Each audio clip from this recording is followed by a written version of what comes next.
Nazungumzia kuhusu ujumbe ambao unaitwa stewardship. Stewardship ni neno la kibibilia, lakini wale wengine ambao wanafanya somo la hesabu ama la business inaitwa la management.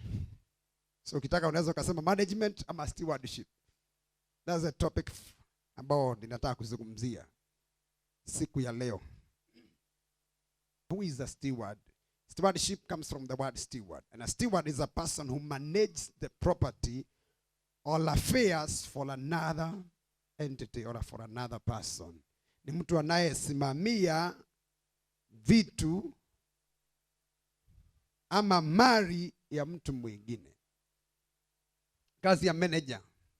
Kazi ya Mungu ni nyingi, watendakazi ni wachache. So Mungu anatafuta manager. So kuna mambo fulani ambayo utakao kujuza, utajiangalia, kwa sababu ukiangalia job opportunity inakuwa na description yake pale, alafu inakuwa na mambo mengine pale ambao sasa tutakuja kuiangalia. So a steward, nimesema, it's a person who manages the property or affairs for another person. Mtu anayesimamia mali ya mtu mwingine anaweza kaitwa manager kwa somo la biashara, lakini kwa Biblia tunasema he or she is a steward. Mungu wetu ni Mungu ambaye ni boss. Mungu wetu ni Mungu anaown kila kitu. Na kwa hivyo wakati alipouba Adam, aliumba Adam awe manager, awe a steward. Sisi ambao tumeokoka, ama wewe ambao haujaokoka pia, kuna assignment ambao Bwana amekupatia ya kuwa steward. Ama umepewa assignment na kuna opportunity ya kuwa manager. Unapatiwa resources za Mungu, unapatiwa mali ya Mungu, unapatiwa maplot, unapatiwa mashamba, unapatiwa rasilimali ya Mungu na ili ukaimanage. Jina la Bwana libarikiwe. Psalms 24 verses 1. Psalms 24 verse 1. The Bible says the earth is the Lord and everything in it, the world and all who live in it. The earth is the Lord's and everything in it, the world and all who live in it. Inasema kwamba dunia ni ya Mungu na kila kitu kilicho kwa hiyo dunia pia ni ya Mungu. Hata wale wanaoishi kwa dunia, hao ni watu wa Mungu. Jina la Bwana libarikiwe. So nataka kusema kwamba wewe hauna kitu chako kwa hii dunia, hata kama umeandikwa jina. Ukiangalia vizuri hiyo title yako ya shamba ama hiyo title ya plot, inakuwa na jiokea mahali. Inasema kwamba hiyo ni government of Kenya. Inakuwa ni mali ya serikali ya Kenya. Bwana Yesu asifiwe. Ni kwa sababu the earth is the Lord's and everything in it. So kila kitu ulicho nacho ni mali ya Mungu. Hebu ukia jirani yako mwambie kila kitu ulicho nacho ni mali ya Mungu. Na ili nikuja kwako zaidi nikwambia kwamba even you belongs to God. You don't belong to yourself, you belongs to God. Wewe pia, wewe ni wa Mungu. Kila kitu ulicho nacho ni mali ya Mungu. Na kwa hivyo ningetaka kusema kwamba wakati Mungu alipoumba dunia, akalikusudia kwamba sisi anapotuumba tukaweza kuwa stewards. Tukaweza kuwa watawala. Kwa Kiswahili, jina la Kiswahili ambalo linatumika kwa steward inatumia jina wakili. But I don't think wakili pia inaweza kusimamia vizuri mambo ya steward. Kwa sababu a steward ni msimamizi, ni mtu anayesimamia. So hiyo nafikiri wakili kwa nikisema akili, mtu anaye tafsiri kwa Kiingereza atasema ni lawyer. Am I right? Bara isa sifuye. I'm not talking about lawyer, I'm talking about steward. Nazungumzia kuhusu management. So kile ambacho Mungu anachokubariki nacho, anatarajia you give an account. Can you go to the book of Luke chapter 16 verses 1 and 2? Luke chapter 16 verses number 1 and verse number 2. The Bible says he also said to his disciples, there was a certain rich man who had a steward. Haya, kulikuwa na mtu mmoja tajiri sana, yule aliyekuwa na wakili. Who had a steward, alikuwa na manager. And an accusation was brought to him that this man was wasting his gold. Hasa yule mtu tajiri akaletewa ujumbe, akaambiwa kwamba huyu manager wako anatumia mali vibaya. Verse number 2. The Bible says, so he called him and said to him, what is this I hear about you? Give an account of your stewardship, for you can no longer be a steward. For you can no longer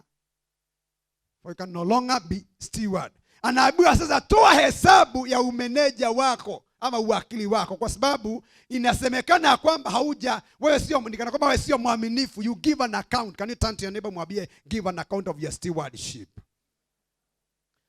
Sasa hili ni swali la kila mtu na ni jibu ambalo tunafaa kujiuliza. Ya kwamba we shall give. The Bible says, in fact the Bible says, Matthew chapter 12 inasema kwamba men shall give an account. So huyu manager aliambiwa na mdosi wake ama mkubwa wake, akaambiwa kwa sababu nimekuajiri, hebu can you give an account of your stewardship? Hebu toa hesabu. Na ningetaka kusema kwamba kuna neema, kuna ushindi, kuna resources, kuna mambo mengi sana ambapo Bwana amekubariki wewe. Na siku moja inakuja anasema kwamba give an account of your stewardship. Kila mmoja kuna neema, kila mmoja kuna ule utaji, kuna talent zile ambazo Bwana amekubariki nazo. Kuna vipawa ambazo Mungu amekubariki nazo. Kuna time. Watu wengi huwa hatuhesabu masaa. Mungu amekupatia masaa. Mungu amekupatia na siku. Alafu anakuambia can you give an account of your stewardship? Wewe umetumia masaa yako kwa njia gani? Umetumia fedha zako kwa njia gani? Umetumia afya yako kwa njia gani? Bwana amekupatia afya nzuri, umeitumia kwa njia gani? Mungu amekupatia neema ya kuomba, umeitumia kwa njia gani? Mungu amekupatia biashara nzuri, umeitumia kwa njia gani? Sasa kwa sababu ya yale maswali yalikuwa kwa huyu manager, akaambiwa because you can no longer be steward. Kwa sababu tena hautaendelea kuwa wakili. Can you give an account? Yaani kufutwa, alikuwa anafutwa kazi kwa sababu alikuwa misuse resources. Alikuwa misuse. Ukisoma hapo chini utaona kwamba vile alikuwa anafanya, hata vile zile hatua alifanya pale chini, itakwambia kwamba he was not faithful. Sasa nataka kusema kwamba Mungu siku ya leo kuna watu ambao ameangalia. Na unisikilize vizuri kwa sababu kuna kitu ambacho Mungu anataka kufanya kwa maisha ya kila mmoja wetu. Kuna watu ambao tulipoteza mambo fulani na Mungu anayaregesha. I thank God because tumekuwa katika season ya uombezi and we are still katika hiyo season, na Mungu anaendelea kutupatia rema word ya kutusaidia kuingia katika level nyingine ya enlargement. Bwana Yesu asifiwe. So kuna mambo ambayo tumeyapoteza katika maisha yetu because of what we call mismanagement. Because whatever you mismanage, you lose. Whatever you mismanage, ukimismanage ama ukosa kuweka hesabu yako vizuri, unapoteza kila baraka. If you mismanage grace, you lose grace. If you mismanage resources, you lose resources. Ukitumia fedha vibaya, zinapotea, zinaondoka. Ukikosa kutumia neema vizuri, ile neema inakuondokea. Bwana Yesu asifiwe. Mungu kabla Mungu akuje akubariki, lazima aangalie whether you are in a position to manage, kwa sababu Mungu hawezi kukupatia baraka itakuja kukumanage wewe. Nielewe vizuri. Mungu hata kupatia fedha zitakazokuja kukuzuilia uende kanisani, zimekumanage. And that's why Maandiko inasema kwamba kwa baraka za Bwana haziongezei huzuni. Kwa sababu kabla Mungu akubariki lazima aondoe kila kitu ambacho kileta huzuni. Ukiomba Mungu kama sasa, I remember those days when we are still young, tukiwa young in salvation. Kuna ndugu fulani ambaye alikuwa nabii. Siku moja agetuambia kwamba wewe fulani si unaomba Mungu akutumie kama fire. Sasa mimi hapo ndipo nilianza kuogopa huyo ndugu. Nilikuwa mchaga wa kiroho. Mungu anamwambia kwamba hawa watu wanaomba mambo makubwa sana kushida vile walivyo, kushida uwezo wao. Kuna mambo unayaomba Mungu anaangalia, anaona kwamba hautaweza kusimama. Hebu asimu mimi nikiwa na kilo 75 niwekelewe mzigo wa kilo 200. Bwana Yesu asifiwe. Possibility kubwa ni ya kwamba itanivuja miguu, itanioppress, inaweza ikaniua. Sasa kuna mambo ya kiroho unaomba ambayo yako na uzito kama ule. Sasa ili Mungu akupatie, lazima aangalie kwanza whether you are in a possession ya kubeba ule uzito. Hasa kuna watu ambao Mungu ameona ya kwamba tunaomba makubwa makubwa, ndio tunaongea mambo ya enlargement, lakini hatuna ule uwezo wa kushikilia kile ambacho tunaomba. Unajua sasa Mungu naye pia kwa sababu amesomea manager sana, anaelewa zile kanuni na kila kitu ambacho anafanya, anaangalia na ili akaweza kutupatia kitu ambacho kuna balance. Hasa wakati mwingi unaweza ukajipata kwamba kile ambacho tunaomba hatuna uwezo wa kushikilia. So niseme ya kwamba kama unaomba kitu kwa uzito, kitu ambacho ni kikubwa vile, lazima pia naye upanuke. Sasa shida sio ya Mungu ya kukosa kukupatia, shida ni wewe. Sasa ukitaka Mungu akubariki na gari, yenda drive it. Wacha kwamba Mungu haujaenda shule, haujui kudrive gari. In fact ukipatiwa funguo na mtu unaweza ukashangaa sasa waanza kusubua watu wale wengine. No code nyinokeria gari eno. Hasa badala hiyo si jifundishe uambie Mungu sasa mimi nimejitrain tayari. I'm already equipped. Mbara Isa sifiwe. Hiyo ndio natoa mfano kusema kwamba lazima kwanza upanuke wewe. Ukipanuka Mungu ataona kwamba you are capable. Mungu ataona kwamba you have the ability. Akiona uko na uwezo, hasa kile ambacho unaomba atakuletea. So watu wengi, it is as if we are not set for what we have been asking or what we have been praying for or what we have been waiting for. Hallelujah. Najua sitapata amina nyingi hapo. Mungu akikuangalia hivi anaona kwamba bado haujatosha. Bara Isa sifiwe. So kuna baraka ambazo zinakaa kama hiyo gari. Unaitisha lakini hauna ile ability, hauna ule uwezo. Hasa Mungu anapoangalia kuhusu stewardship, nirudi kwa ujumbe wangu wa stewardship. Maandiko inasema kwamba you have to give an account.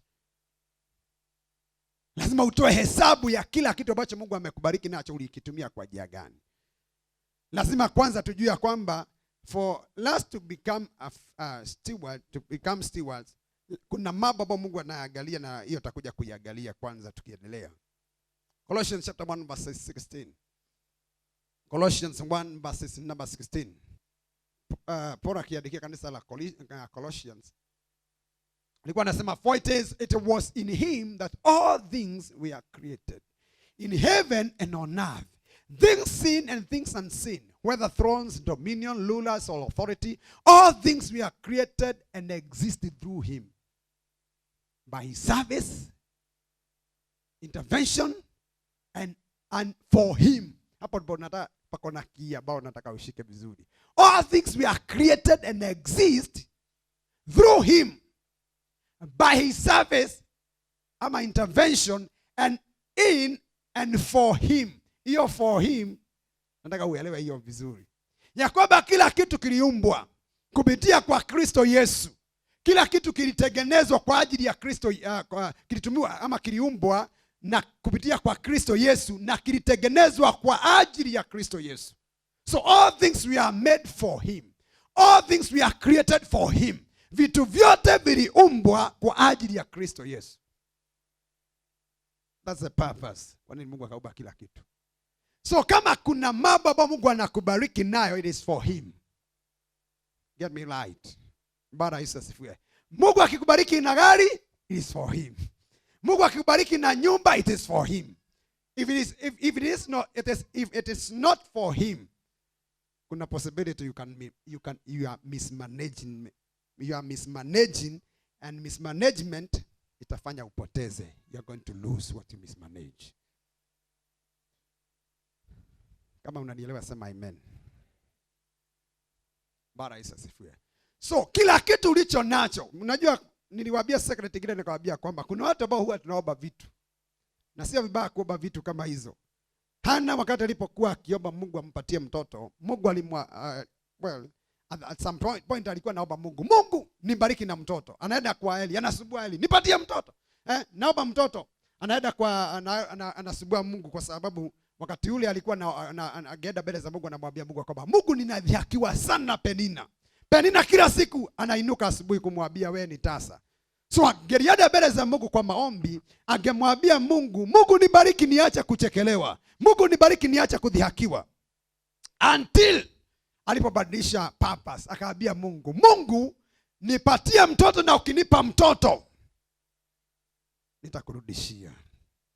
Hasa hapo tunasema kwamba kila kitu anachopatiwa kwa ajili ya Kristo, kwa ajili ya utukufu wa Mungu, not for his own, not for any other purpose, lakini kwa ajili ya Mungu. Wakati unaposimama kumwambia Mungu kwamba Mungu, nibariki kwa ajili yako, Mungu nibariki, niinulia mipaka, ama enlarge my territory because of such and such a thing, ambayo itakaoleta utukufu kwako, Mungu atafanya hivyo. Bwana Yesu asifiwe.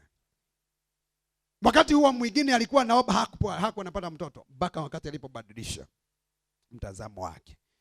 Vitu vyote viliumbwa na Kristo Yesu, na viliumbwa kwa ajili ya Kristo Yesu. Na ujue kwamba vitu vyote vinafaa kumtumikia Mungu. Kila kitu kinafaa kumtumikia Mungu. Na kama hakitumikii Mungu, jua kwamba kinakuwa mismanaged. Jina la Bwana libarikiwe. Hebu angalia mtu kama, ukitaka kuamini kile ninachosema, hebu angalia mtu kama John wakati alipotumwa aende Ninawi. Alipotumwa aende akahubiri Ninawi, akaenda Tarsishi, kila kitu kiligeuka, bahari ikachafuka.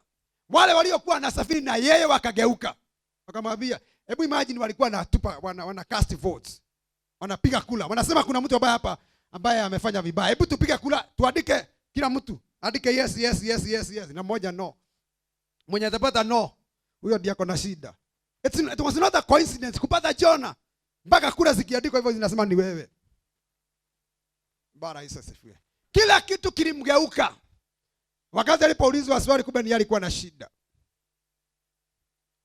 Kwa sababu akikosa kutumikia Mungu, vitu vingine, kila kitu ambacho kinafaa kutumikia Mungu kinamgeuka. Unaenda, sio jamii, sio nini, sio yani kila kitu kienda, kila mahali ukienda unageukwa. Ni kana kwamba unaambiwa enda utumikie Mungu. John wakati alipofika pale akatupwa kwa bahari. Samaki ndiye huyo anammeza. Baada ya John kumezwa na samaki, ndiye huyo sasa anaambiwa, kwa sababu ya hujui mahali ulikuwa umetumwa, mimi ni mtumishi wa Mungu, naelewa mahali unafaa kwenda kuhubiri, anapelekwa anatapikwa mahali ambapo nafaa kwenda kupeleka injili. Jina la Bwana libarikiwe. Ni kwa sababu vitu vyote vinamtumikia Mungu. That's why unaweza ukashangaa kuona kwamba kuna mambo mengi sana yanakugeuka. Wale ambao mnageukwa na mambo kama hali, because kuna mahali ambapo kuna wewe fulani, ama kuna upepo fulani ambao unakusukuma na ili uende mahali ambapo unafaa kuwakilisha ama kumtumikia Mungu ukiwa mahali pale. So that's why ndio kunaweza kuwa na upepo unakuja na kupeleka pande hii. And I thank God kwa sababu ulisukumwa na ule upepo uliokusukuma ukajipata hapa.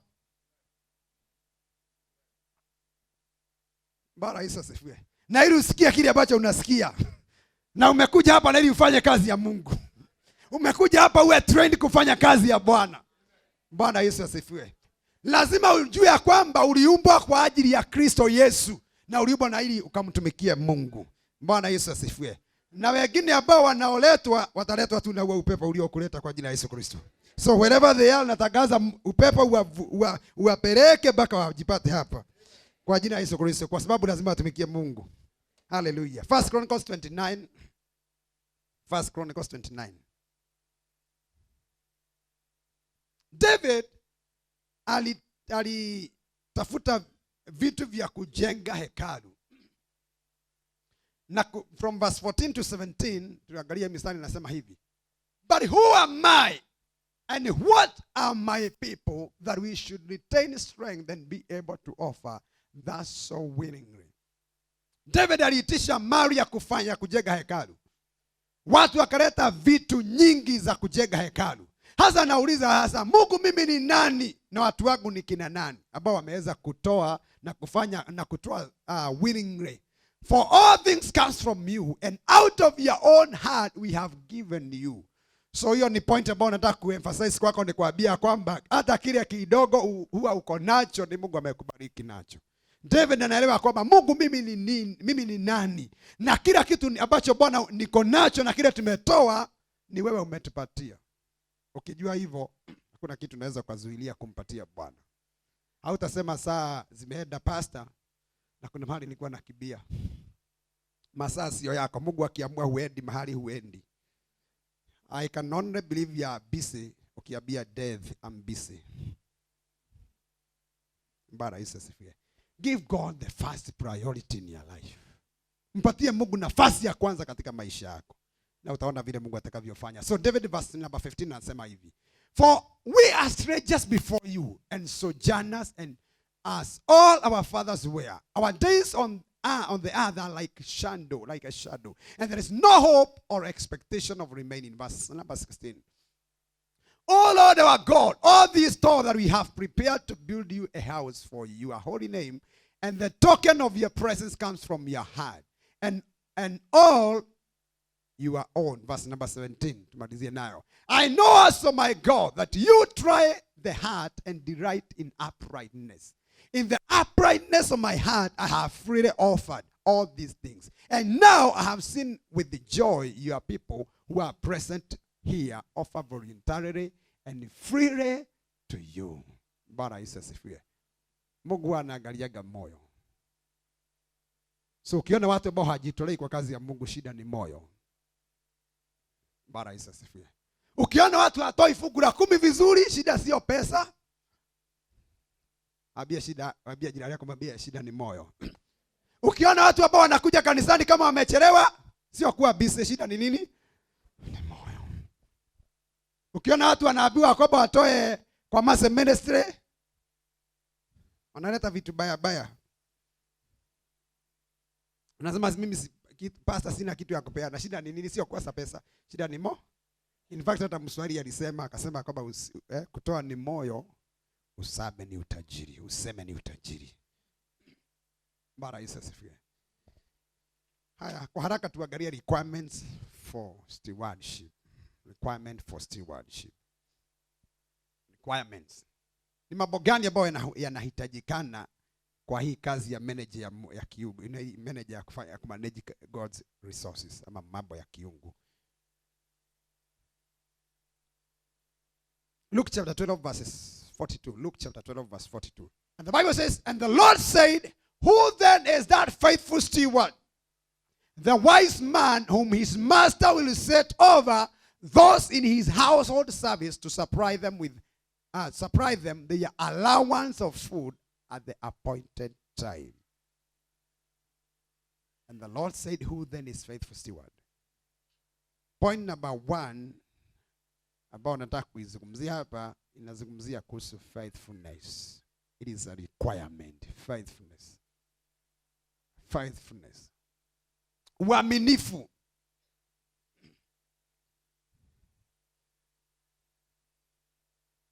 Faithfulness, uaminifu ni quality ama ni requirements ama ni one of the requirement ambao Bwana anaangalia kwa maisha ya kila mmoja wetu.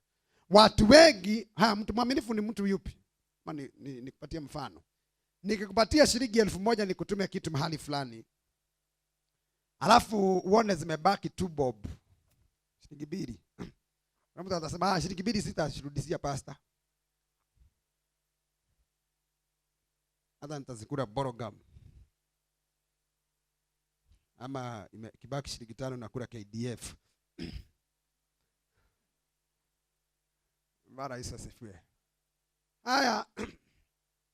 Kesho hiyo ingine nikupatie 1500. Nione kile umenunua umebakisha 500. Harudishi change. Siku ingine nikupatie 10,000. Nione kile umenunua 7,000 lakini hakurudisha change. Unaweza ukataka kuniambia kwamba tutaendelea naye hivyo, nitaendelea kutuma. What is lacking? Faithfulness.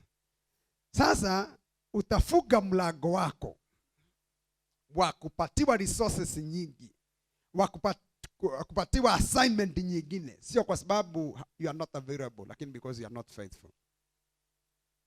Bwana Yesu asifiwe. There's people who are available for God. Wanaambia Mungu, niko hapa Mungu nitume. Mungu akikukagua anaona wewe you are not faithful. Out of 24 hours every day unapeaga Mungu masaa mangapi? Si hata kama hautampatia yote, simpatie fungu la 10. Bwana Yesu asifiwe. Out of 7 days Kama ni sheria za Musa, one day, siku ya Sabato ilikuwa siku ya Mungu. Lakini huwa tunakuja kanisani masaa mangapi? 2, 3, 1.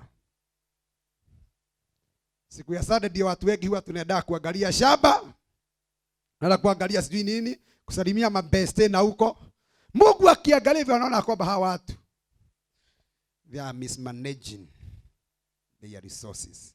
Ama my resources in other words. Mungu anaona kwamba we cannot become good managers ama good stewards. Bwana Yesu asifiwe. Point number 2. Ama requirement number 2 inaitwa ya watchfulness. Iko tu kwa hiyo Luke chapter 12. It will be good for that servant whom the master finds doing so when he returns. Itakuwa heri kwa yule servant, yule steward, yule manager, wakati bwana atakaporudi atampata bado anaendelea. Hao kumwangalia. Unajua kuna watu ambao ni wajaja. Wanakuja boss akiwa within, akiwa karibu, wanakuwa very active. Unamwona kibia pande hiyo. Gesi ni ngoma tindama kitengera. Bara Yesu asifiwe. Unaweza kufikiria wanashidaga hivyo wakikibia. Kila kitu unaona wako very active. Kuna watu wanakuaga hivyo jameni. Mungu akiona tabia kama hiyo, mtu kama huyo, kuaminiwa neema, kuaminiwa utajiri, kuaminiwa vitu zingine itakuwa ngumu. Bwana Yesu asifiwe. Haya, nataka uinulie tu Bwana mikono yako tukaweze kuomba katika jina la Yesu Kristo. Mwambie tu Bwana tusaidie kuwa faithful stewards. Kuna mambo ambayo Bwana alikuwa amepeana kwa wengine, mambo iliondoka. Mungu anasema kwamba kuna mambo ambayo alitupatia ilikuwa imepeanwa, kuna neema ambayo Bwana alikuwa ametupatia. Wengine tukamismanage tukaipoteza, lakini this grace is coming back to you. This grace is coming back to you. Nataka ufungue kinywa chako dakika 1, dakika 2, jiombe. Mwambie Bwana nisaidie kuwa manager mwema. Nisaidie Bwana kumanage neema, kumanage resources, kumanage kila baraka ambayo Bwana amenibariki nayo. Gift zote ambazo Bwana amenibariki nazo. Bwana nisaidie Bwana kuifanyia kazi. Nisaidie Bwana kuitunza. Nisaidie Bwana kuiangalia katika jina la Yesu.